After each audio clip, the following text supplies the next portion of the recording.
Thank everybody for joining us. My name is James Jedabadiah. I'm actually an AmeriCorps member, and I'm working, my placement is with the Environmental Collaboration Office for the City of Milwaukee. Over the past 2 years, the Environmental Collaboration Office has been working on putting together the 20-year sustainability plan for the City of Milwaukee. It's called the Climate and Economic Equity Action Plan. And a significant discussion was had in that process about waste and sustainable consumption, and specifically about disposables and plastic waste and things like that are ending up in our riverways and our waterways. And so we want to be able to address that. And so we feel that the conversation that we're going to have today, which is related to reusables, is one of the really solid ways that we can address the amount of consumption and pollution that's created from single-use disposables. Just to kind of give you a little background about how those items have affected Milwaukee in general, I would like to ask Leah Holloway to give us a little background, and you can maybe introduce MRK, Milwaukee Riverkeeper, as a background of where the information is coming from. Awesome. Thanks, James. Hi, everyone. I'm Leah Holloway. I'm the program manager with Milwaukee Riverkeeper. We are one of the lead organizations, along with ECO, for the plastic-free MKE movement. And so I'm a visual person, so I'm just going to share my screen real quick if I can find the right screen that I wanted to share. Just so I can show you some of the slides. Some data that we've been working on. So Milwaukee Riverkeeper is a nonprofit, a science-based advocacy organization working for swimmable, fishable, drinkable waters in the Milwaukee River Basin. And as a part of that, we've been doing, did my notes pop up for you guys, or can you just see my screen? Okay, yeah. Awesome. I always get worried if I open up something else, it's going to take over my whole screen. So we've been doing cleanups in the Milwaukee River Basin since 1995. And we regularly pick up more than 100,000 pounds of trash every year. So these numbers that you're seeing are from our 2022 spring cleanup, which is just a one-day event where we picked up 106,000 pounds of trash. Since 2015, at this event, we've picked up 250 tons of trash, which is a lot.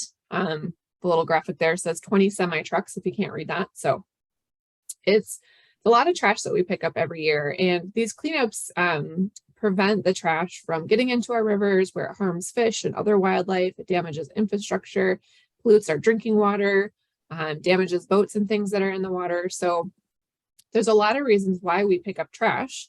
And we've been doing this for 27 years now.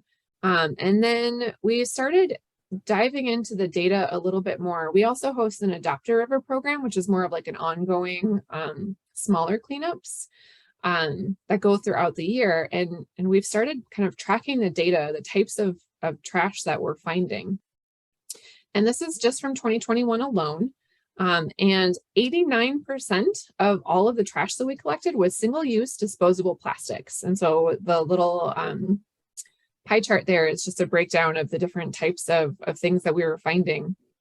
And so you can see cigarette butts is a huge part of it, but food wrappers, takeout containers, beverage containers, those are all really significant contributors to the types of trash that we're finding in our rivers. And this is just along our rivers. This doesn't even touch, the inner city neighborhood cleanups, street cleanups, things like that. So we really started to realize that almost everything we're finding in our cleanups is plastic. And so that's why Milwaukee Riverkeeper joined the plastic-free MKE movement, and then why we started the coalition branch of what that group does to bring in all of our other nonprofit and business partners, because we really want to put systems in place that make it really easy for consumers to access the products and services they need without all that excess unnecessary single-use plastics. And, like I said, we joined because of all of the trash that we pick up, realizing that almost all of that was single-use disposable plastics. So that was just kind of a quick overview of who we are and what we do, and why we're so interested in reusable container systems. Great, thank you for that. As the conversation really is about reuse. We wanted to actually get some initial data right away, just about how folks perceive reuse programs or their willingness to participate. So I will let Nicole jump in here. We've got 2 polls set up that we just wanted to get out right away to get some information from you guys. So Nicole, I'll let you take that away. Hey everyone, my name is Nicole, and I am, like James, an AmeriCorps service member.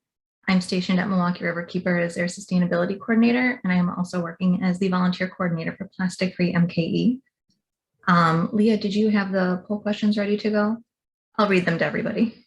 We're just trying to gauge interest in everyone that's in attendance, just to get a little feedback on how everyone feels about reuse systems in Milwaukee.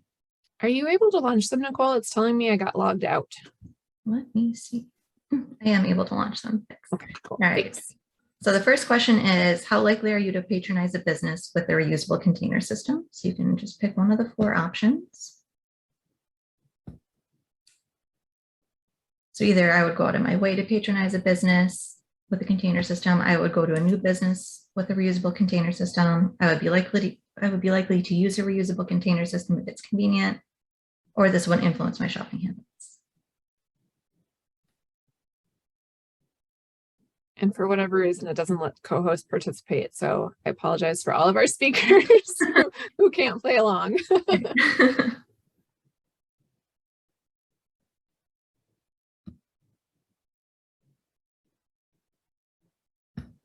All right, so almost everyone's answered, and it looks like we have 63% saying that they would go out of their way to patronize a business.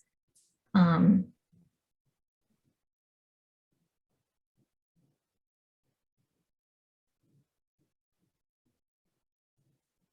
right, just waiting on one more person. I'll end it. But yeah, I don't know if, can everyone see review the results in the browser?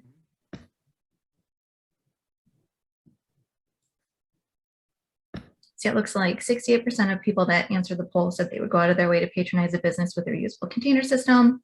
11% said they would go to a new business with a reusable container system if it were convenient. 21% said that they would be likely to use a reusable container system if it's offered at places they already shop. And then no one answered that this wouldn't influence their shopping habits, which is cool. All right, and then the next question talks about cost. So we're asking, would you be willing to pay a little more to participate in a reusable container system? And then there's just some options as to how much you would be willing to pay to participate, or if you wouldn't be willing to pay extra.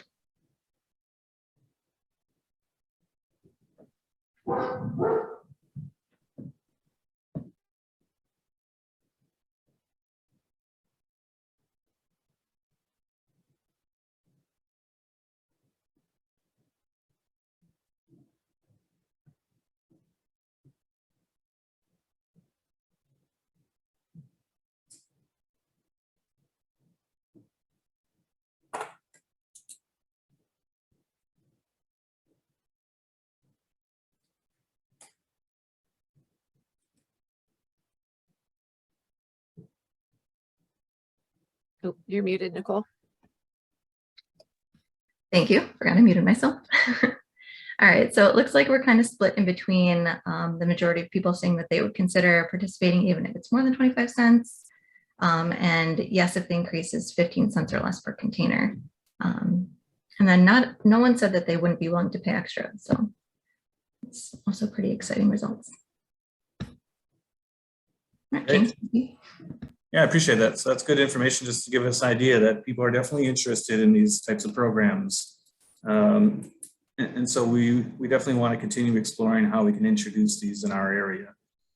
So we have a great panel of folks assembled here to kind of discuss that topic. So I wanted to give each of you 2 to 5 minutes really to kind of introduce your organization and yourself and what you're doing with the organization. So we will start with Margaret from the Outpost, and then going to Ellie from Perpetual, Mike from rCup, and Rich from ReDish. Hi, everyone. My name is Margaret Middlestat. I am Director of Community Relations for Outpost Natural Foods Co-op. For those of you who aren't familiar with Outpost, we have been in the Milwaukee community for 52 years, operating a retail grocery co-op that specializes in local, natural, and organic food. My role with Outpost as Community Relations Director, right now I'm also acting as interim sustainability manager while we work out some structure issues. So some of you may have been familiar with Kurt, and some of you may have even known Jesse, and so I'm taking over some of their roles and responsibilities while we work on some structure issues within the organization. But all that being said, I'm familiar with the reuse issues for containers at Outpost. Because we're a grocery organization, so we do produce our own food, and health code requires us to use some kind of a safe container in order for us to be able to sell that food. Most often than not, it has been a plastic container, although we have had instances where we've used lined paper containers, things like that. Certainly hot cups and things like that are lined. From a reuse perspective, we have stopped using single-use plastic shopping bags back in 2005. So we're closing in on nearly 20 years where we have not had reusable, single-use plastic shopping bags. And we've done a really good job in educating our consumers and our shoppers and owners to choose reusable bags, or if not, a paper bag would be the other option. So we've been a champion for eliminating that type of single-use disposable plastic. Right now, we're challenged with, certainly the pandemic put us at a disadvantage where we were just about ready to launch a reusable program where you bring your own containers for things like bulk foods in our bulk department, and the pandemic really shut that whole program down for us and required us to use plastic containers. We had to repackage everything. Our bulk department had to be shut down. And so the only way for us to be able to offer any kind of a food item from bulk was we had to pre-pack it either in a plastic container or in a plastic bag. And so we're kind of at a point right now where we're restarting some of those programs. So we do encourage our shoppers to bring in containers in our bulk department. We also are able to encourage our shoppers to bring in reusable produce bags, shopping bags, and things like that. We don't have a full service hot bar, salad bar just yet, but when we do open that up, we still are required right now to either use some kind of either a lined paper board or a plastic container of some kind in order for people to take to grab and go. So we're interested in definitely in a reusable program for our food service department, and we don't quite know what that looks like just yet. It's something that we've thought about for a while now, and the challenge for us is to implement it. The challenge to implement it would be an infrastructure, whether we provide the infrastructure for a warewashing facility or a shareware of some kind, or there's some kind of municipal program that would be put in place.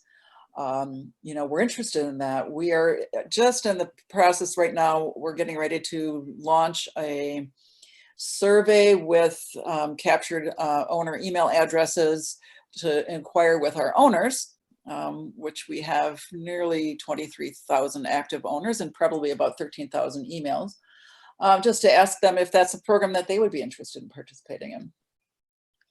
Some kind of a reusable program, and if so, what would they be willing to pay for a deposit? Would they be willing to wash it and return it? Things like that. So, we're very interested in what that could be and what that might look like. But in the interim, in order to go plastic free, it's a little challenging in that we don't go down the route of compostable plastics or compostable containers right now because we don't have a hauler that can pick those kinds of items up and compost them effectively. So we're kind of in a conundrum where we have to bring single-use plastic back in. Even if we were to use compostable plastics, it still will end up in a landfill and it still will contribute to greenhouse gases. So we're at sort of back to square one with some of our plasticware when it comes to the grab and go types of plastic containers. Let's see, am I missing anything? Oh, and we just launched a new, sorry, didn't mean to scream at you all. We just launched a new program encouraging our shoppers to ditch the single-use plastic water bottle. And instead opt for an inexpensive reusable water bottle. It is made from recycled plastic. It's Outpost branded, and it's inexpensive. It's $1.49, I think, for a bottle. And with that comes 15-cent refills for RO water at our water islands. And soon at all 4 of our stores, we will have bottle refilling stations where folks can refill bottles for free. So it's called Don't Buy This Water Bottle, and it's a campaign in our center store aisle where we sell bottled water, where we show we have our SKUs of the single serve disposable plastic water bottles. It says don't buy this water bottle, and then next to it are the Outpost bottles and says buy this bottle instead, just as a way to awareness around single-use plastic water bottles. People don't know how much is consumed on a per minute basis of plastic water bottles, and people don't know that about 10% of all plastics are ever recycled. So it's just an awareness campaign, but we're excited to be able to offer that right now. Right on. Good stuff going on there. Ellie, I'll let you go for Perpetual. Thanks, James, and thanks so much for including Perpetual in this conversation. We're always excited to talk about reuse and what it looks like and what it can look like. If it's okay, I'd love to share just a couple slides. I promise I won't do a presentation, but I just Sure. think it can be helpful to be able to visualize some of the things I'm talking about. So before I share the slides, I'll just start by saying my name is Ellie Moss. It's great to meet all of you. I'm currently based in Tampa, Florida, and I've been doing sustainability strategy consulting for about 15 years. The last 5 years, I've been super focused on circular economy.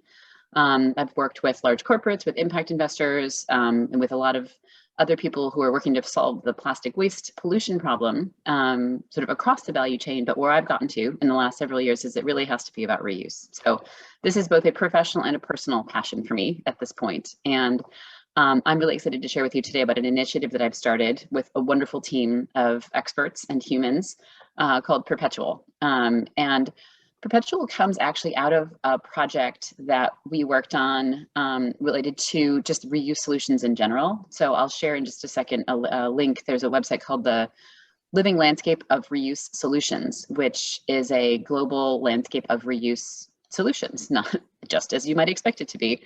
And it has a section on reusable cups and containers. So some great, if anyone's just looking for inspiration on what exists, what's already happening, what types of solutions are already in place and where, I think that could be a great resource to folks to just learn more and get a feel for it. But based on that work, we identified a challenge of getting from pilot to scale. There's a lot of great program operators out there.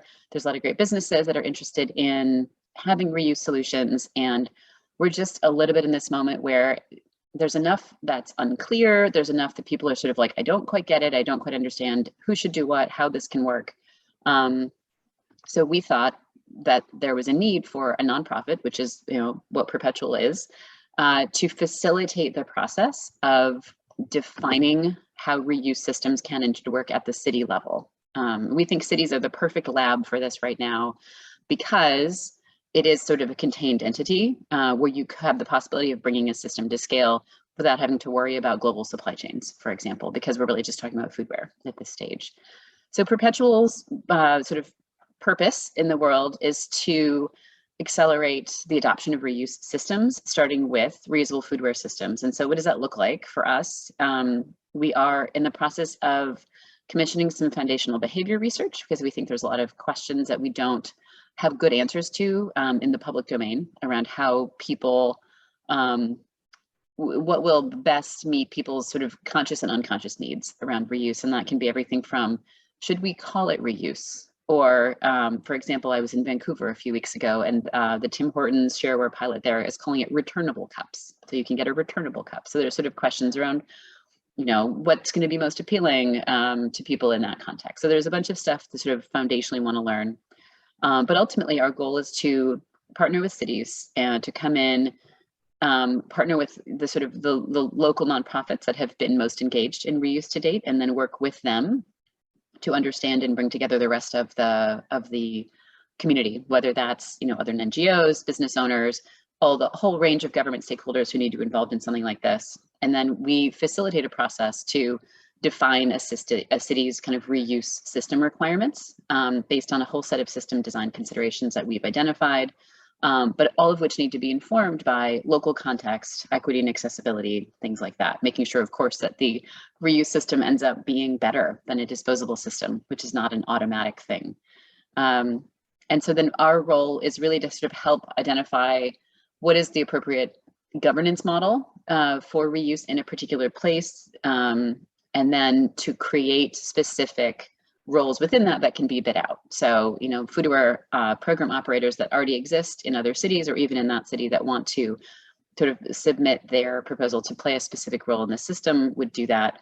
And then Perpetual really sees there being a really important piece around supporting implementation. So actually launching and rolling out a system and providing a lot of hands-on support.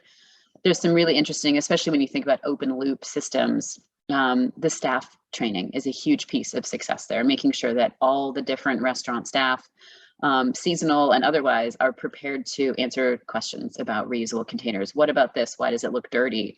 What if I want a different side? Like all the different things, how can I feel sure about XYZ? So there's a really interesting whole process of, what really needs to happen, especially in a sort of city scale context. So that's just a quick overview. I'll just flash these up because I'm not going to go through them, but we have our sort of, as we think about what system design means, we believe systems have to meet these 5 requirements. They have to be economically viable. They have to minimize environmental impact. They need to be healthy and safe. They need to be aligned with city planning, and they need to be equitable and accessible. So happy to talk more about any of these things during this call. And then finally, there's a set of interrelated decision points that cities and businesses and consumers need to wrestle with. There's one around governance as a whole. This is really a space that, there aren't a lot of good models out there for exactly what this looks like. We can look at analogs, but we don't have existing reuse governance models really anywhere in the world yet. So it's a pioneering space right now.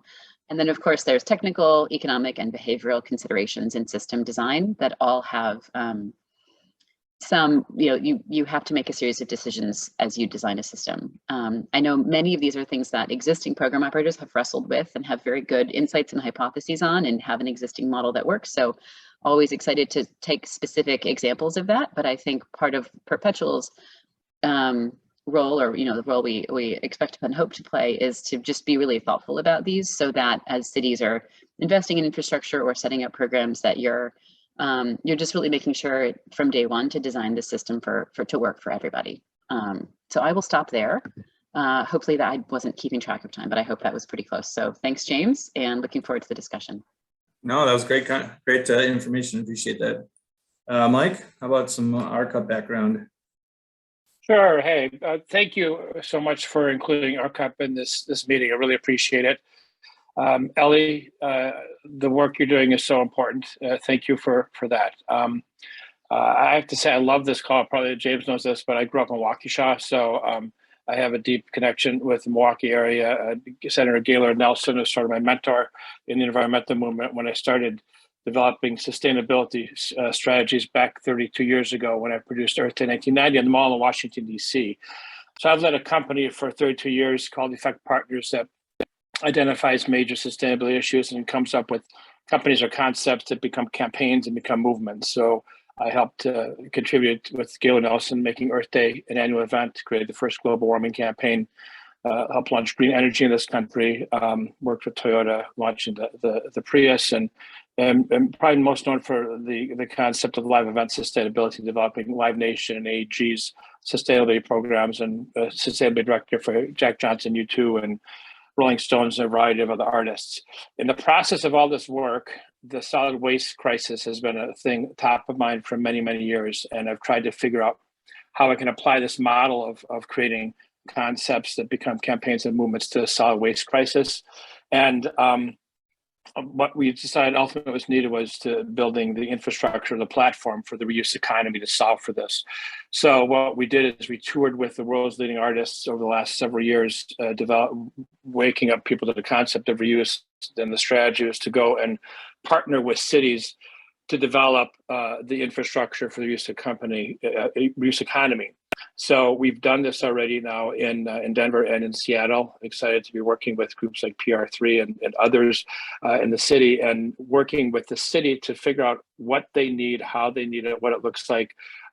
We build wash hubs in economic development zones, hire second chance citizens, and we roll it out. We focus on sort of innovation and sustainability and being a part of the community. Our platform consists of really a culmination of 32 years of creating this systemic change model. So it's everything from, we make it really seamless and full service. So it's the training, it's the signage, it's the social media tracking, the sustainability tracking, reporting, the washing, sanitization process, the trucking, making sure that we're optimizing for environmental impact.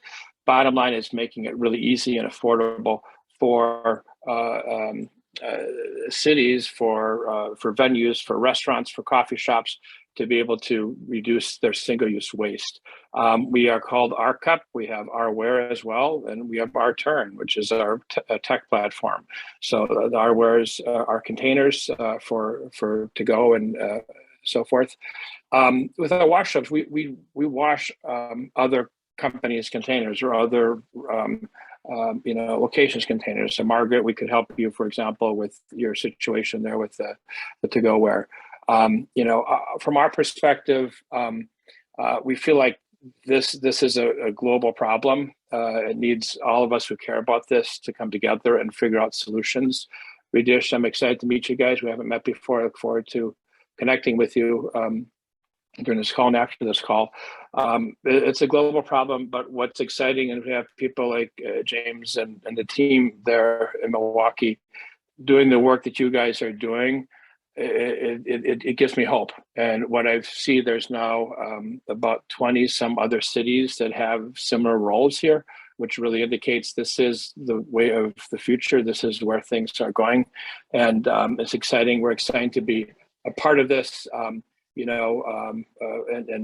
participating. We've implemented in 73 cities and 35 states and 12 countries thus far. And I have a deep connection with Milwaukee, so I'm excited about having this conversation.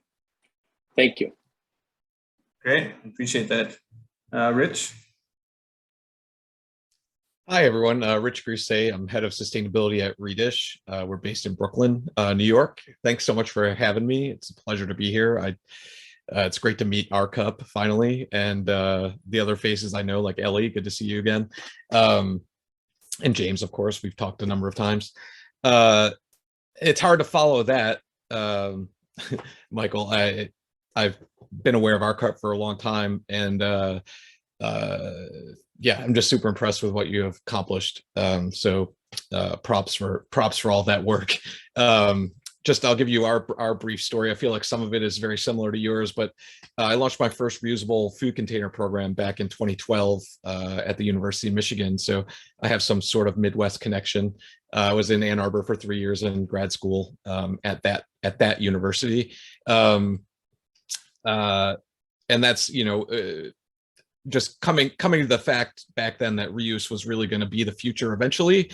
And as others who have tried to do reuse maybe back that early know that it wasn't quite a thing. And so I've been really excited to see how much it has become a real thing in the last 4 or 5 years. It seems to be exploding, like Michael said, all over the country. So yeah, my journey has basically involved reuse since about 2012, and ReDish was founded in 2020 by our CEO Caroline, who is listening in. So I have to be I have to be very well behaved.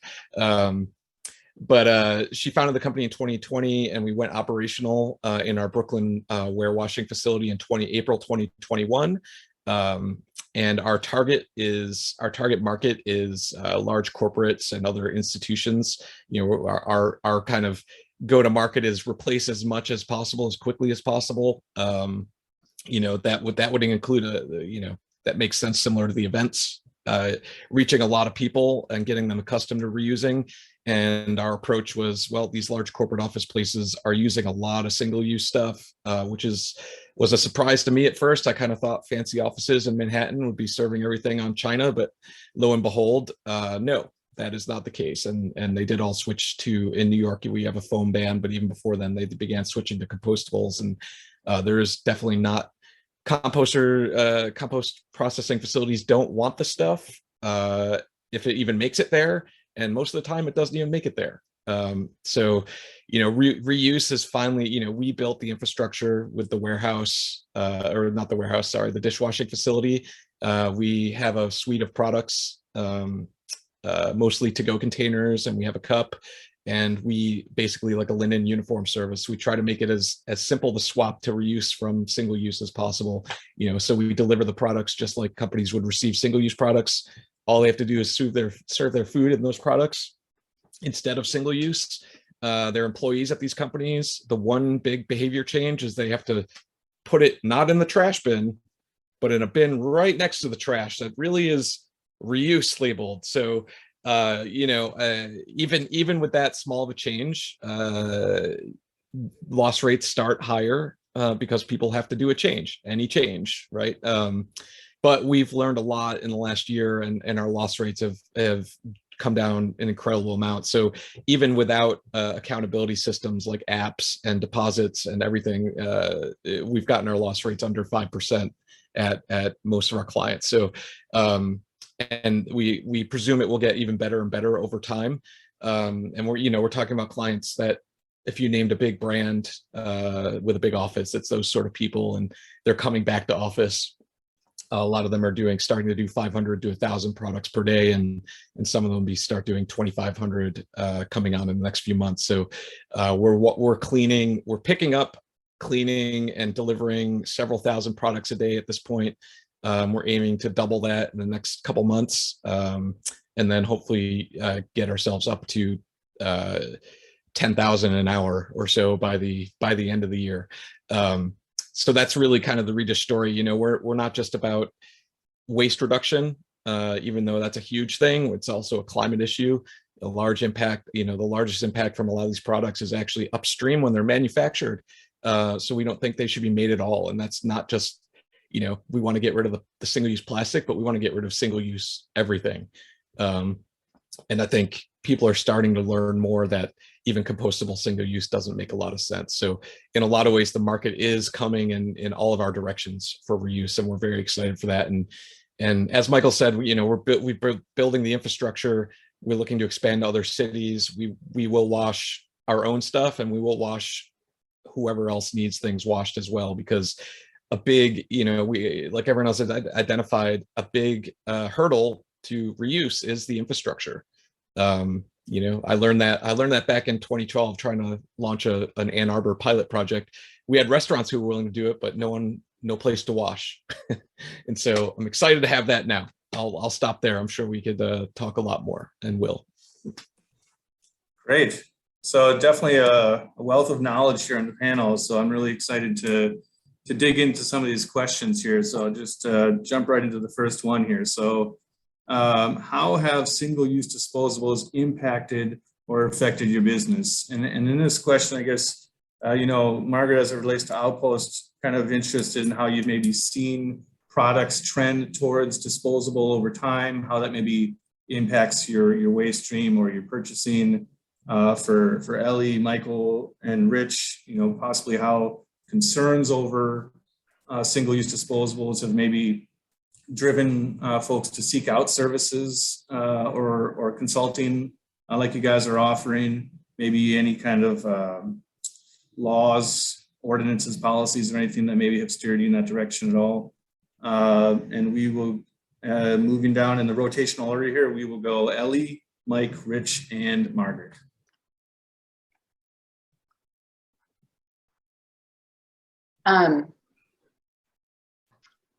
So I think, sorry, I actually got distracted there for a second. I think you were asking about the problems with disposables. Sorry, James, if you could just recap, I Sure. apologize. Just maybe how like concerns about disposable, single-use disposable waste has increased and driven folks to seek out counseling like yours, consultation about how to reduce that and get reuse programs into place. Okay. I'm so sorry. I'm trying to help my mother buy a house and they're texting me about it. All right. I looked at it for a second because it's all happening in real time. So apologies for that. Absolutely. All right. So I think part of the research that we've been interested in doing is actually digging into where people are unhappy with disposals from a sort of a consumer experience, because I think we believe that any reusable program offering needs to be better. People the motivation to use it has to be beyond just wanting to be sustainable. It actually has to offer a stronger value proposition, both to businesses and to consumers. And so I think really understanding what are consumers unhappy with when it comes to disposal items is a key piece there. We have some hypotheses. We don't have any actual results yet, but I think we have hypotheses around things like thermal properties. You know, if you have a reusable item that can either keep something hot longer or cold longer or won't sweat, for example, you know, that could be a functional benefit that you prefer over a reusable item versus a disposable one. So we do have, I think, a series of thoughts there, and we think that's going to be an important part of the broad adoption of reuse. But stepping back a little bit to your bigger question of like, are people concerned enough about disposable plastic items or just disposables in general to take action? We've looked at a lot of different survey results around the world, and consumers, many consumers are saying that they are ready for solutions. And in fact, a big complaint people have is, I really want to be able to take action in my life on, to address disposable plastics, but I don't feel like I have easy options. I don't have that choice in my daily life. Either I'm having to like tote around a ton of stuff with me, or it's so hard to adopt these kinds of habits in my daily life. I want the option to make a better choice that isn't going to require a huge amount of additional work for me as an individual. And so that's a consistent theme. Now, we're mindful that people, sometimes will say in a survey, there was a survey in the UK where 40% of people said that they have already used reusable foodware or packaging in some context, and another 40% that they intend to do so soon. I imagine many people on this call are familiar with the sort of what I say I'm going to do versus what I actually do in real life behavior gap. And I think we've seen that as a challenge really for many years in sustainability broadly, is people say, oh, sure, I'll pay more for that. Oh, sure, I'll take an extra this or that. And in reality, they just don't. And so I think from our perspective, from the system design perspective, it's really thinking about how do you understand what will really be a value proposition to consumers, so that goes something that will meet their needs in new and better ways and help alleviate some of that guilt if there are people who are feeling guilt about it, but it doesn't rely on people feeling, we know that there are people who, it doesn't rely on them sort of feeling the need to be sustainable, because we know that not everybody has that need. A lot of people, in fact, would sort of don't care about sustainability and they sort of identify against it. I know it's sort of, again, weird to maybe say that on a call like this where everyone's like, well, of course we all want to be sustainable, but we've seen research that shows that, sustainability is seen as feminizing. So, certain men don't want to adopt sustainability behavior as public in sort of a public context because it feels emasculating. So there's all kinds of considerations like that. I think we need to be careful about in the messaging about these programs related to displacing a disposable system and creating a new system based on what we believe is a sort of underpinned by a sustainable motivation, but maybe that's not the only way or the primary way in which we can talk about it. So I'll pause there, and I'm sure others have interesting things to say as well. Sure. Mike, any thoughts about how concerns over single-use disposables have really driven folks to seek out rCup for services? Maybe any ordinances or laws? Interesting. No, it's I have sort of, I think maybe a different take on the intent of your question, but I think it's really important to note, which is what we're up against in terms of the existing infrastructure and culture and awareness. And the fact is that the companies that are selling single-use disposables really do not like the thought of us introducing reuse, and they're actively working to get misinformation out there and to communicate falsehoods, which creates a huge problem as we're trying to create this systemic change. When a Ball single-use aluminum cup has 86% more CO2 emissions than a single-use plastic cup, yet they're calling it the sustainable choice, it creates huge confusion in the marketplace. When you have the compostable plastic cups, and Rich started to touch on this, composting doesn't work. It does not work in large scale sites. It does not work in most places. It creates problems with the compost. If you're on this call, you probably know this. Yet, if you listen to their salespeople, it's the best thing ever. And so, you know, and I have to do a big mea culpa because I'm the one that introduced recycling to events back in the early 90s and then composting in the 2000s. And I've been trying to remedy that aggressively here in the work with Live Nation and AG and the other, and working with the world's leading artists to get the message out. But I mean, it's so, and I would say to answer your question more, I think in the spirit of which it was intended, is that, you know, people are seeing the mess that's being created by single use all over the place, and people, and that's a result that is leading entities to reach out to us and start saying, is this really the best thing for the planet, even though I'm being told it is? So, Absolutely. Rich?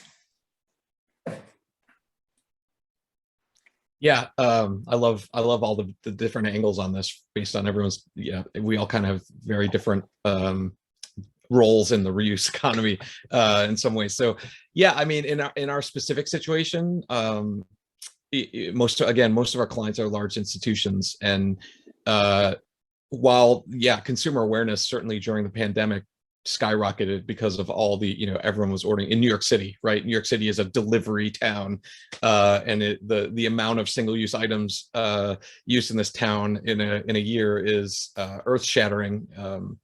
Ellie and I studied that a few years back. So it really did drive awareness when people were at home and they're just like, oh, wow, I'm getting 20 items with every order. You know, I get 6 utensils and 12 napkins and 3 to, you know, so the consumer awareness really did skyrocket, especially in New York City. But, you know, that didn't really necessarily directly lead to approaching to us. I think what has started to lead more people approaching to us was, you know, ESG goals at large corporates. You know, a lot of our clients are these large public facing, you know, with brand image and other things, corporations, right? And so they have sustainability programs that are global, and they have, you know, the ones that have started to set aggressive goals for waste reduction and climate are the ones that tend to react well to when we propose something like this to them, and also have started to seek us out more. And I think as we see them more required to report scope 3 emissions, which is all the emissions from everything they buy from suppliers, you can imagine how some of them have a ridiculous number of suppliers, and it's going to be very difficult for them to tackle that problem. But we provide emissions, you know, data on a daily basis. They can log into their dashboard and see on a daily basis what their greenhouse gas reductions are because they switched to us. And so having that data available to them makes it really easy for them, at least in our one case from their suppliers, to get the data that helps them out in that. So I think we're going to see more demand, you know, driven from that client base. And then, you know, things like schools and other places, I think will be more driven maybe from the consumer awareness as parents and teachers and everyone else started demands. You know, we work with private schools here in New York City as well, and also some production sets and other folks, but those large corporates are that's their motivation. And the other thing that did drive some more people to us was the supply chain issues related to compostable products in the last year. Prices skyrocketed, and some people said they couldn't even get products, right? And so if they're operating with a reusable system like us, that's no longer a concern. As long as we have our inventory and we're getting them back, they won't ever have to worry about running out. So those are kind of the main issues we've seen. Great. Margaret, how about from the retail side? How do you see single-use disposables impacting your business? Sure, and great conversation, everybody. I will just say that from a grocery retailer, single-use disposable plastic convenience is king or queen, and people like to have convenience.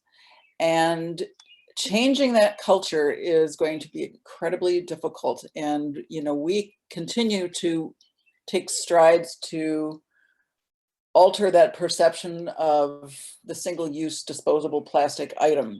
We are bound by certain rules and regulations where that's all that we're offered. We cannot offer our fresh made foods in to-go containers that don't meet health code requirements. But it's really, and Mike, I think you had mentioned it's about culture and awareness. And I think the big shift that needs to happen is to educate the consumer about the culture of convenience and what that's really doing to our environment, especially from the aspect of retail. So it's difficult for us as retailers to introduce any kind of a program without turning away customers because they either don't like it or it's not equitable. I mean, if we're looking at reuse program that has a required deposit, it might not be equitable for everyone to participate. And so we have to look at it from a number of different perspectives. And so, you know, we're open to exploring what our options are. And we're in kind of a conundrum right now. We're moving forward in some areas, but some areas we aren't able to move forward in. And I will just say on the supply chain issue as well too, that just because the packaging exists in the world doesn't mean it's available. And if it is available, it comes at a premium price, and that price needs to be passed on to the consumer. And right now, especially with high grocery prices already in the marketplace, to add additional costs onto the grocery bill for packaging alone, we will drive customers away. They are not going to participate. And so we have to be really cognizant about how we do this in a smart way, how we do this in an equitable way, and how we can continue to introduce products and processes that begin to eliminate the need for the convenience factor of single-use petroleum-based plastics. It's a huge undertaking. I mean, we are turning you know, the big ship in the water, if you will, and it's going to take a lot to really tackle that issue of culture around convenience. I guess I'll leave it at that. Everyone has been providing very, very good feedback on this topic. Great. So there was two questions we highlighted as really quite important. So I want to make sure that we get to these ones too. So I'm actually going to skip down a little bit. What information, research, or testing is necessary to advance reuse circularity to scale around the country? And Mike, we'll start with you on that one. Trick question. All right. I think that the research there's been research done about the life cycle analysis that we've talked about. I know Upstream did a phenomenal report on that. I think the more of those need to be done to further verify that. I know that some of the single-use companies are saying that that's not valid and using that as a sales excuse to be able to continue selling. One of the things that is critical with this is there's this fear about sanitation, and I think that our partnership with Ecolab, we're based in the Twin Cities where Ecolab is headquartered. Doug Baker, the chair of the board, is a good personal friend, and so we've had the strategic relationship with them to make sure that everything is clean and sanitized and appropriate. One of the things that we found, and I don't know if it falls in these categories, but what we found is that there's this, I don't know, it's imagination gap, or that people can't visualize what reuse is. And what we're finding, so as far as information, it's like once we're established in a market or in a sector, and somebody comes and looks and goes, oh yeah, I could do that. And all of a sudden it just it really takes off rapidly, right? Because there's this fear of change. So it's whatever, it can be done to get that information out. As far as research, one of the things that we view ourselves as an R&D innovation company. So we do a lot of, like, we're doing a testing with closed loop right now, Project Closed Loop, and a bunch of corporations, and RFID testing. Okay, A/B testing of what RFID systems work and don't work. What's the best way to track that, and so forth. As Ellie said, this is it's a new industry. We are. The companies that are doing this are creating an entire new category. We are working with PR3 and others on developing the standards for reuse. So we have global standards for reuse. And I think that if all those things need to be coming together to be able to really advance circularity around the country. Great. Rich? You're on mute still. Yeah, here I am. I'm glad Michael had to start on that one because at first I was like, oof, that's a big question. Yeah, I think I would echo a lot of what Michael said. I was trying to furiously take notes on what else I might add to that, and I'm gonna reemphasize a couple things he said. I think not just the life cycle analyses. Those of us that look at that thing that realize that reuse is always kind of going to come out on top. It just really depends on how many times something has to be reused before it beats a certain material, and it's usually not that many. But that's not public knowledge, and I think more importantly, like what would help reuse expand is legislation, especially at the local level, that helps now, because it's an early market, right? The reuse systems are not at the scale at which they need to be in order to really be have cost parity to single use, right? All the modeling I've worked on in the past and I think shows, I'm convinced at least, I don't know if everyone else is, but when we start getting even close to the scale that single use is at currently, with reuse, the cost becomes really similar. I think we can get there. The challenge is that we're not there now, and we're kind of in the situation with solar. It occurred to me recently, it's like, oh, solar was really expensive, and then it had subsidies, and then certain people were able to adopt it, and then scale efficiencies got better, and the tech got better, and the cost came down, and eventually there's cost parity. And so we're kind of in a similar spot now where our actual cost to do this at a lower volume is higher than single use. Not higher than all single use. There are some very expensive single use products out there, and we're not directly comparable because we're reusable. We're a premium product. People prefer eating out of these reusable products.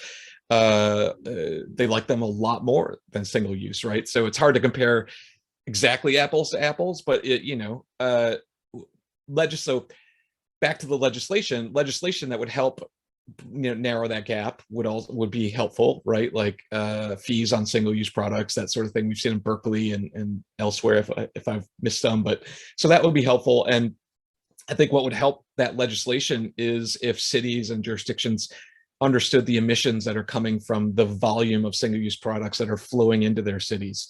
And that's one thing that Ellie and I kind of tried to tackle back then a couple of years ago with that report that she shared in the chat.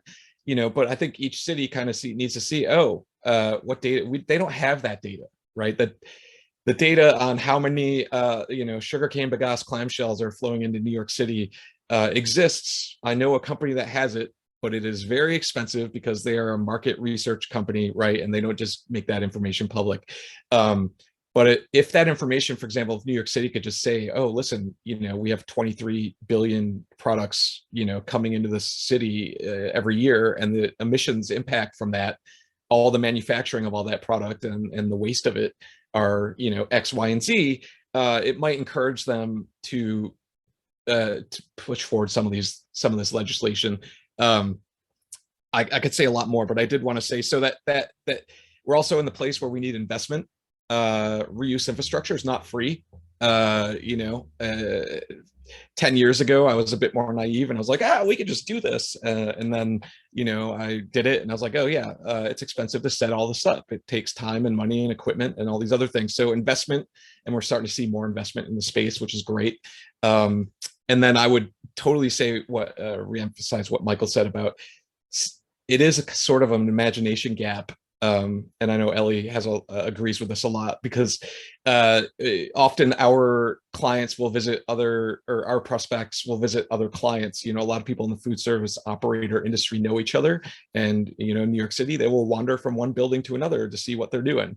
And once they see our program, it sort of clicks. It's like, oh, you told me about this, but I didn't really understand it until I saw it happen. And so, the more we can close that gap and the more people see it happening, I think it's going to gain more and more momentum.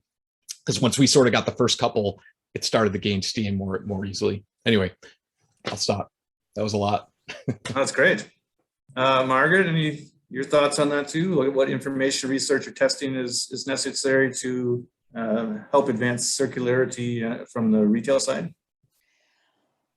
Well, I think that really what needs to happen is for the consumer to really fully understand the full environmental impact that single-use products have, from the raw materials to the manufacturer to the distribution and use and then subsequent disposal of. I think most people just don't really have an idea as to what is all involved in the manufacture of single-use products and where that goes. And, you know, it's in the customer's hand for, you know, maybe a half an hour, depending on how they're consuming the product, and then it's gone. And there's so much embodied energy in that package. People just don't know. They don't have a clue. And I think that if anything, that, you know, I'm a huge proponent of education, and I think that we need to really start to tackle the issue of of the impact that it has on our environment, from a candy bar wrapper to a plastic bottle to styrofoam trays, you know, whatever it is, it's everywhere. And I think we are, I'll just say that I think most folks are either choose to not want to really understand it, because it means they're going to have to then become responsible for it. And so you kind of turn a blind eye to it. You see the trash, but you just walk away from it. And we have to understand, that's where I would like to see more than anything else, information. And the point was brought up earlier that there are, you know, the folks who make the disposable products would like you to believe otherwise. And so, you know, there's a huge effort behind that to turn people's heads and say, well, disposable really is the way to go. It's the safest, it's the cleanest, it's the easiest and most convenient for your busy lifestyle. And we have to step away from that and really understand that full impact.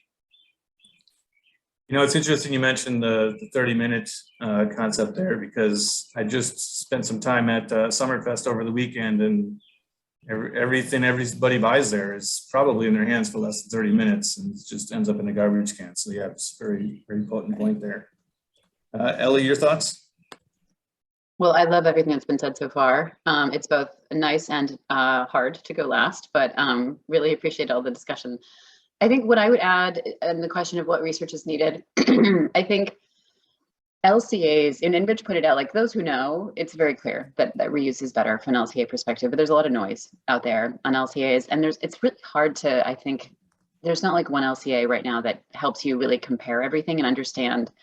A lot of LCAs, because of the nature of LCAs, it's like reuse is better, like, you know, on a Tuesday if it's raining. I mean, it just can be, they can feel not very transferable as an insight to other places. So I'm important. Oh, I see someone's wondering about LCA. So life cycle analysis is what LCA stands for. And a life cycle analysis, what it does is it tries to compare the entire life cycle impacts across, speak anywhere from 3 to 15 different environmental indicators, everything from water usage, climate, to eutrophication, and you know, contribution to plastic waste pollution, and everything in between. So the challenge right now is that we don't have any sort of truly third-party ones. We have ones that have been put out by reuse advocates. We have ones that have been put out by disposal advocates, and it's hard to find the truth.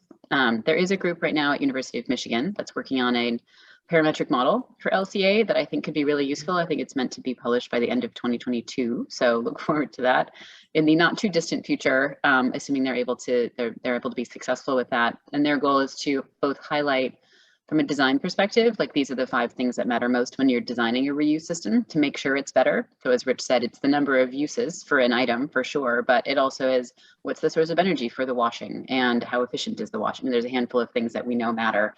What's it made of is a key piece as well. So I think that'll be an important piece of research. Others may be doing similar things, which is great. I think the more we can have sort of objective, truly science-based studies informing the work that everyone is doing, I think that's great. I mentioned earlier the behavior piece. I think there's some amount of behavior research we can do kind of now where people generally don't have any experience of reuse or very limited experience of reuse. But I think it's going to be really important as we have groups that are making this experience available to people, that we really kind of hone in. It sounds like Mike is doing this with Closed Loop, and I'm sure others are doing it as well, to really, really, really deeply understand what makes reuse work or not work from a behavior perspective. In the closed loop systems, there's probably a set of insights, and open loop systems where you have an item, maybe I get a coffee at my coffee shop, then I return it 3 blocks away to a bin or a bookstore or whatever, you know, a Walmart, whoever is collecting reusable items, wherever they might be. So that behavior challenge, and I think that's a piece that's going to be really hard to understand, truly understand, until we have created the experience of reuse at scale for people, where it is as convenient for me to use a reusable cup as it is for me to use a disposable one, in terms of the habit or the pattern that I'm in. We don't know what that looks like yet, but I think that's going to be a really important thing to get a handle on as we have more and more opportunities to study it. So I guess those are the two that I would highlight. I don't want to beat this question to death, so we can move on. Thanks, James. Yeah, that's great. You know, Rich mentioned legislation here, and it just kind of brought something very recent to mind here. So sorry to go off script from the questions here real quick, but I thought I actually saw recently a news posting that either the EU or the UK actually banned single-use disposables altogether. I wonder if any of you have heard of that. Maybe just a quick roundtable here, if you've heard about that, and if you have any thoughts, good, bad, or indifferent about that. And I guess, Rich, you're up to start there. I was hoping you would skip me on this one, because I am like probably the least familiar with the ban in Canada that recently came across. So I don't know I don't know the details of that. So I'm gonna defer to anyone else who is more versed in that ban. As with anything, it's hard. Black and white is hard. There's a lot of gray, and I'm sure we're going to see a lot of that come out soon in relation to that. But yeah, I'm going to defer on that one. Fair enough. It was a curveball.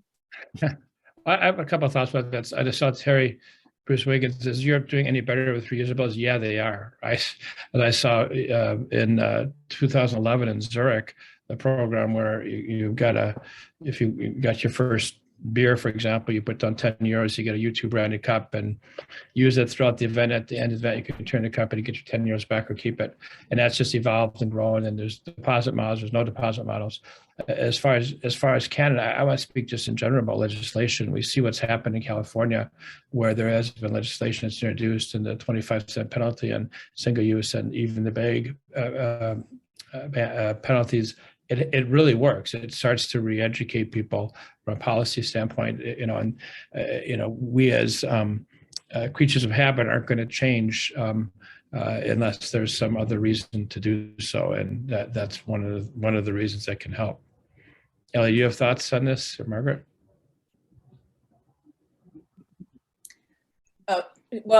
James, can you just restate that question one more time? Sure. I guess I have been corrected. Thank you very much. That it's Canada that actually banned single-use disposables altogether. Yes.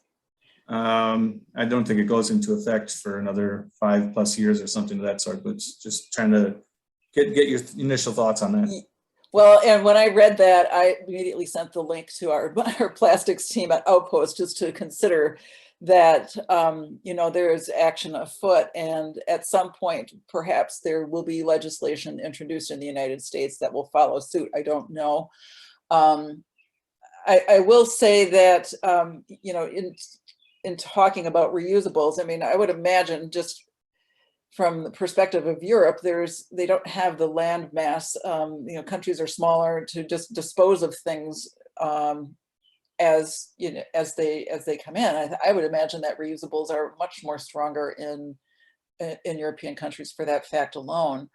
And I remember the time when you used to buy beverages and items in disposable bottles, and then that all of a sudden that went to the wayside. So I mean,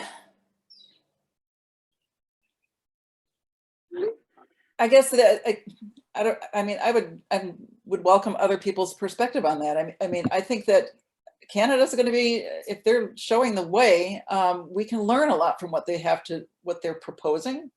And I think that it's going to take bold action like that, but where there's a will, there's a way. And I don't know if we're at that place yet or not. And if it's on a state by state level or even a municipality, we can perhaps, start to dig away at that, but it's going to require a lot of infrastructure and a lot of education.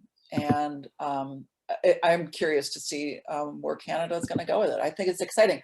I mean, the other piece too that sort of rocked our world a little bit was learning that I think by 2025, Starbucks is going to eliminate their iconic white paper cup, and I don't know if they're going to a fully reusable program or a shareware program or how they're going to do that. Those details weren't shared in the presser that I read, but that was like oh wow, that's a big thing, because that is a huge branded piece of theirs. It's iconic symbol of their company, and they're changing it.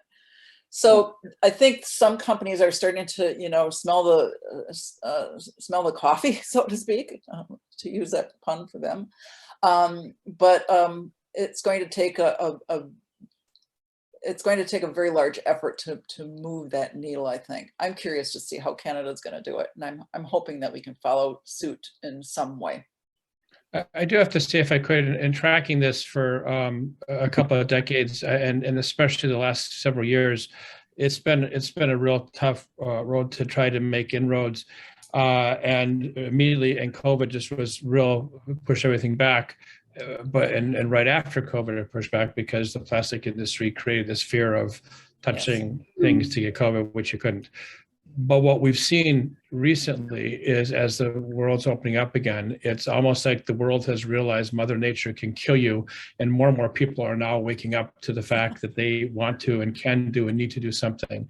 So from our standpoint, we've gotten a much more receptive response now than we were getting before COVID, which is really fascinating to see that. And I don't know if Ellie, if you guys have research about that, but it's from our experience, it's a completely different world right now. Yeah, I'd love to jump in on a couple things. So Margaret, you mentioned the Starbucks commitment. If you read what Starbucks is actually committed to, they have committed to ensure that all customers have the option of a reusable mug, either bringing their own or borrowing one.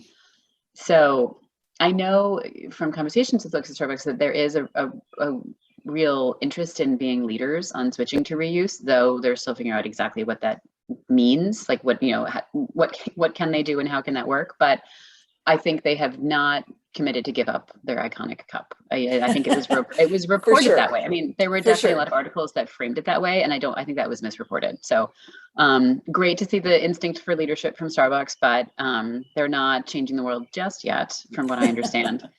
I'm going to share my screen again. This is a policy kind of timeline that in looking at reusable foodware, reusable packaging, and reusable beverage containers. We've put this together. It's primarily Europe. It does have Korea on there. So there's one Asian policy on there under the foodware side of things. So it just shows a little bit of kind of how this is phasing in. I think someone had already put in the chat the EU's significant reduction in takeaway food containers and cups by 2026. And we do have a handful of countries like France, Estonia, and the Netherlands and Denmark who are being very specific about foodware. Many other countries are interested in the beverage containers and the packaging, but just thought this would be interesting to kind of see as a sense of how quickly things are happening and who's leading where. I do think that, and I'm aware that groups like Zero Waste Europe, for example, are very much involved in helping to shape additional regulations at the whole EU level on reusable foodware and how it might be adopted. So we can stay tuned for all of that. So that was sort of on the policy question. My sense is that European consumers are more used to reuse models. They have this deposit, bottle deposit system that it's just very normal. It's a very familiar part of going to the grocery store. You bring your crate of empty beer bottles. So the market is more primed there, I think, just from a consumer readiness. And then I think that's why we see policy going a little bit more quickly there as well. some of the reusable program operators, I understand, are getting much higher levels of penetration in cities, especially in Germany. So I think, that's something that's really going to be great to watch and see, what's working there. That can become another living laboratory that can help us, figure out what works in different places and why. So I guess that's what I would point to at this point. And I will actually want to share one just slightly embarrassing story. When I was in Vancouver, I was so interested to check out the shareware pilot with Tim Hortons. And I was there with my children. We were all jet lagged. We were confused. I was trying to get a coffee at Tim Hortons. And before I could even ask for the reusable cup, the woman had already processed the transaction. And I was like, no, wait. And it was too late. It was too late because she didn't ask me. She didn't say, oh, you're paying a 25-cent fee on your cup. And she didn't say, would you like to borrow a cup? Or do you have a cup? She just rang it up and it was done. And so I missed my opportunity. I got another one later, but like in that moment I was like, oh my gosh, it's so easy to do this wrong. So just wanted to share a personal reuse fail on that. Yeah, it's only as good as the people that are the front line, honestly. Well, I'm glad I threw that curveball out there. That was some really good conversation as well. The one other really important question we did want to touch on here, and I guess at this point we're starting with Margaret. How does technology, websites, QR codes, things, data collection really factor into reuse being successful? Maybe specifically as it would relate to your guys' stores. Sure. So we're just starting to explore the use of QR codes to gauge people's interest in learning more about a program or a product, since that technology has definitely improved over the years. And in terms of our website, we don't get a lot of traction through our website. I think for us, it's more about just connecting through social channels as well too, just to gauge sort of the community conversation, if you will. And for us, what's helpful, because we're a co-op and because we have a large amount of email addresses for our active owners, we can poll them directly and ask them questions that are specific to certain topics, and we can do general surveys about the co-op overall. Or so, for instance, I'm getting ready to send out a survey that just asks about reusable products and what are people's interests in them, and how would they participate if they want to. So the technology side, I mean, there's an expense that comes with technology oftentimes, and so we have to be really cognizant of how we can apply that in the market, or in our market anyway. There's always opportunity for that. But like I said, the QR codes have changed, that the system has changed, and I think it does allow us to track that information a little better. Great. Ellie? Sorry, I was just adding some comments to the chat there. I am really interested in all the different tracking mechanisms and how we design that piece of the system. So you asked about QR codes, I think specifically. Michael's mentioned RFID, there's NFC chips. Like, there's a whole range of ways that I think companies are testing how to best keep track of your items and sort of what's the minimum. Often well, depending on the model, sometimes there's an app component where people are sort of tracking their own items through an app. The note that I was putting in the chat, so there's been a lot of questions, I think, in the chat about sort of the financial incentives piece, both how do you get people to return stuff, and then how do you pay for the program as a whole. And as we've talked about, there are sort of equity challenges and feasibility challenges with many of them. But my current feeling, based on what I've seen and heard, but this is by no means sort of a decision, is that having some level of using a chip in some, whether it's NFC or RFID or some other sort of chip-based tracking mechanism, is slightly more, it could be slightly preferable based on durability and functionality. It's been an open loop system in particular. I think QR codes can work really well in a closed loop system, in a cafeteria, in a stadium, I think that's a really effective model there. I think when you have items going kind of out into the world, a little bit more enhanced tracking seems to be helpful, but that's an early read based on what I've known, and I'm interested. It sounds like others may have other data points on that, so I'll leave it there. Great. Mike?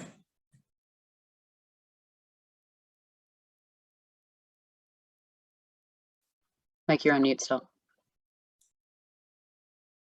Like one of the things we've learned over the years is every application has different bells and whistles and tricks that you need to work. In some cases, tech is, you really need it to be able to have the tracking that you need and so forth. In some cases, just having tech for tech's sake doesn't really work. There's some entities trying to do this gamification, and it's so complicated, and there's batteries and sometimes really straight ahead, just making it really easy works.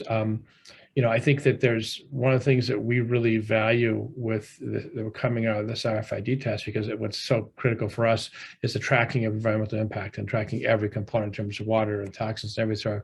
And it allows us to get really precise with that. From in a live event situation, it's amazing from an inventory standpoint how you can quickly determine exactly how many items are delivered or picked up, and you can see if something's in a recycle bin or a trash bin, it's really helping us to increase our harvest rates, which is great. The question is the cost benefit analysis of that.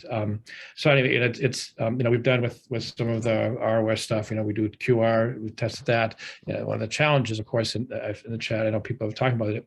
It's all about making it simple and easy. The more steps you put into this, the more complicated it becomes, the less likely people are to adapt it. And so it needs to be, it's a challenge with tech. Of course, for the auditing, the inventory, the invoicing and all this stuff, we have a really advanced tech system. You got to have that to be able to operate in this situation. But our priority is making it straight ahead and easy for the operators. So it's the same as using single use, essentially, with the exception of having a different bin. So you brought up a good point there, and I know this came up in a previous conversation about being able to scan to find your products in the trash. Can you maybe just elaborate on that really quick? Sure, but I didn't know if Rich had a chance to speak though first. I want to respect that. Go ahead, because I think that's a good point. In a closed environment, basically, if people aren't leaving the facility with the units, the only way you lose the unit is if someone has put it into a trash bin or recycle bin. So with RFID, with a scanner, you can just scan the trash and recycle bins, and you can find out if you have any units in there and rescue them. Search and recovery mode. Yeah, I thought that was really impressive that it's a possibility. Rich, your thoughts on technology? Yeah. Again, what Michael said. I think the technology can be a big boon depending on the context, and it can be a barrier depending on the context, right? And I think Michael kind of touched on all that. So, we all of our products are uniquely ID'd, right? So we've got, I don't know, I think more than 100,000 products in our inventory at this point, and every single one of them is uniquely ID'd. And mostly what we just use that is for inventory management and counting, right? So what did our clients use? What did we deliver? What did we get back? As Michael said, the tech is really important to streamline inventory management and service. Think of the tech that Amazon or Walmart or other people use as they're delivering stuff to their distribution centers, and then the tech scans it and it sends it on a giant conveyor thing like it's a Willy Wonka factory, and it goes to the right truck, right? Like, we need to, as reuse scales to the millions and millions of products per day, right? We need all of that. And that's what these codes and tech enable us to do well on the back end, as well as the sustainability metrics, right? Our containers are scanned every time we get them, and the metric goes, goes right up into our dashboard and our clients can see it. So, and it ticks up like what they saved on not using a single use. So there's that huge benefit. Now, where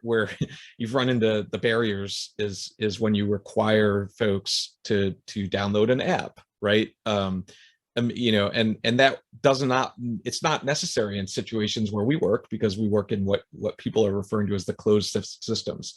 Closed systems are where people don't tend to leave the site, whatever the boundaries are, with the product. In most corporate office buildings, very few people are in the habit of leaving the building with products in their to-go containers. And when we do, you know, we rely on communication, education to get them to bring them back, right? But in open systems, you know, so let me go at closed systems. We actually did a pilot. I did a pilot years ago. It was funded by the EPA. This was before I joined ReDish, and we asked people to download an app at the, you know, it was kind of a test of using technology in a corporate office environment, and the adoption rate was so incredibly low that it just was very clear that asking employees to voluntarily download an app, you know, to so that we could track who has what containers, so that we could email them to get it back, that wasn't the way to go. But if you make the tech seamless, for instance, if it's automatically scanned at checkout and linked to, I don't know, something on their security badge or something else, maybe that's a way to go, right? And those are the things that would need to be, as Michael said, like A/B tested in certain situations. It doesn't work everywhere.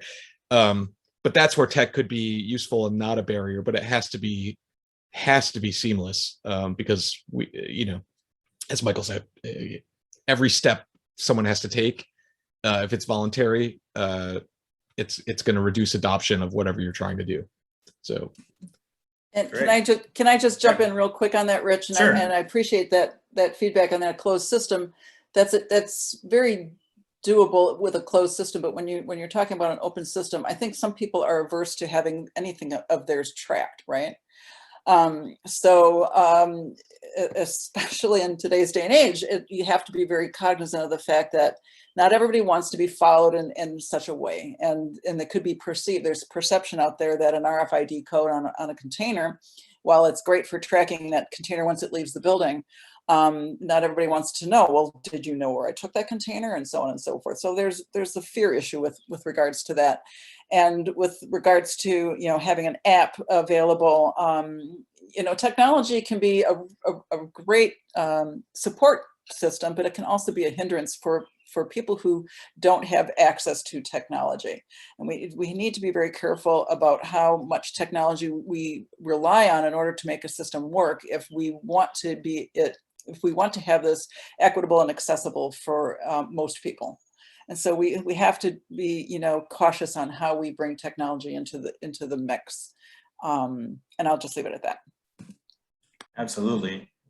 Well, this has been some very enlightening conversation, and I know that I said I was going to leave time for a Q&A at the end, but I think that would probably send us way over our allotted time here, and I want to be respectful of that. So if you're a listener, you have a question, please type it into the chat. We will actually go through the chat later on and send those questions out to the group so that everybody can have a chance to respond to those. And if everybody that's a presenter is willing to kind of share some contact information, you know, we can have a little follow-up back and forth communication related to those things. But I did actually want to end this discussion on a super positive note. So what I wanted to do is give everybody a chance to just kind of say one of the great successes that you've been able to experience, or an event that went really well, or you know, Margaret, maybe something that you've seen that you guys have implemented that has gone really well in terms of just, you know, reducing waste, eliminating single use. And I guess in terms of rotation here, I think, Mike, we're on you first. All right. There's one thing I want to clarify on the RFID tracking. It doesn't go outside the building, so it's not connecting to a person. It's more inventory. Well, you know, I think a good example, the thing I love is that we had 4 venues signed up when we launched in the Denver market. And because of the hesitation, what the operator requested is we do one starting November 1st, the second November 15th, the third December 1st, the fourth December 15th. On like November 4th, they called up and said, can you do it at all 4 venues as of tomorrow? It was basically so well received. The fans, the guests loved it so much. The servers, this is a thing that I've seen all around the world. What reuse does is for the people, particularly in a bar situation or a coffee shop situation or a venue situation, they're giving out millions of cups and they feel like schmucks doing it. And it's this feeling of like, wow, finally, I'm not contributing to the plastic crisis. So just I know we're out of time, just briefly. That is a thing which, you know, really I loved. And now that, you know, I've got, you know, really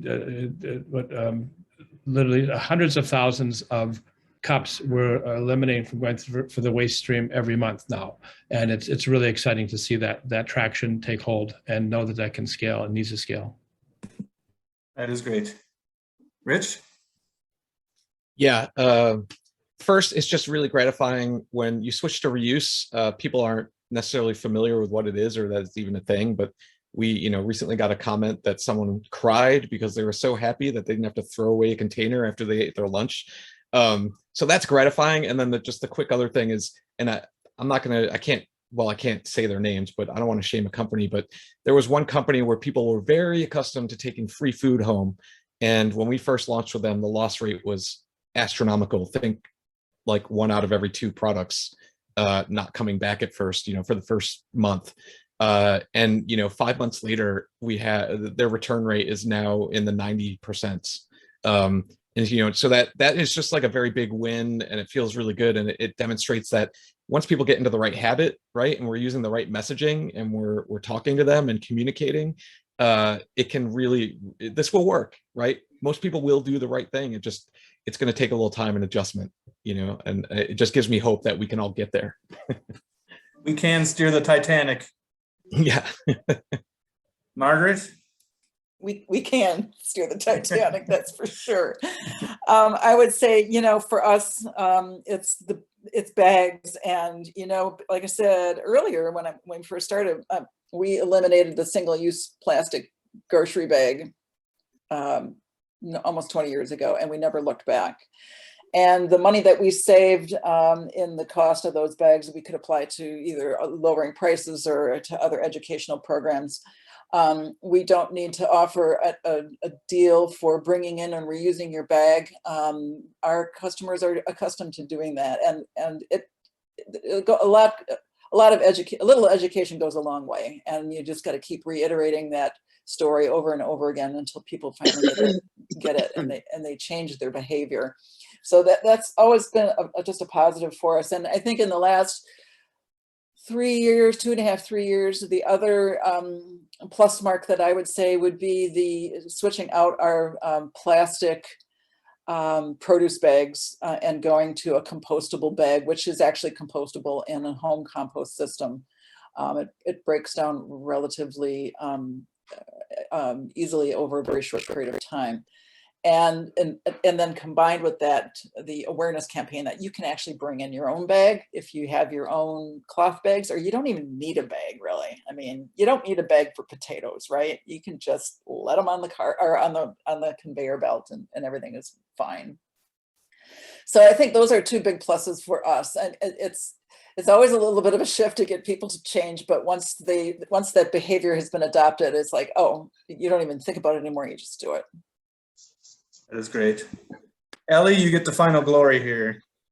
Yes. Well, I think what gives me hope is everyone on this call and everyone on all the similar calls like it that I'm having regularly now. It feels like after many years with pioneers, folks like Rich and Mike and others who've been sort of banging the drum about this, we're finally at a moment where post-COVID, people are ready, investors are ready, consumers are ready to really make reuse a viable system at scale. So I'm just really inspired by the number of people who are investigating, exploring, chatting about it, thinking about it, and willing to take action on it. So that's what sort of gives me hope right now. And I'm excited to see what we're able to do together, because I think it's going to be great.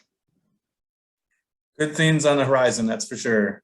Well, thank you all very much for your time. I think this has been very informative conversation. I appreciate you guys taking the time after your general work day to join us and have this conversation with us. Thank you to everybody that joined in. I hope this was helpful to you. Again, we did record this. We'll be able to share this out for folks that weren't able to join or whatnot. So if you're interested in that, just shoot us a note or an email or whatnot, and we will send that out. We will also, as I mentioned, be trying to address any of the questions that were in the chat. We'll send those to the group and allow them an opportunity to kind of have a follow-up on that. And thank you to Leah and Nicole for helping me with moderating and keeping the flow of the chat and the conversation going. And thank you all for your time. Hope you guys all have a good rest of your evening.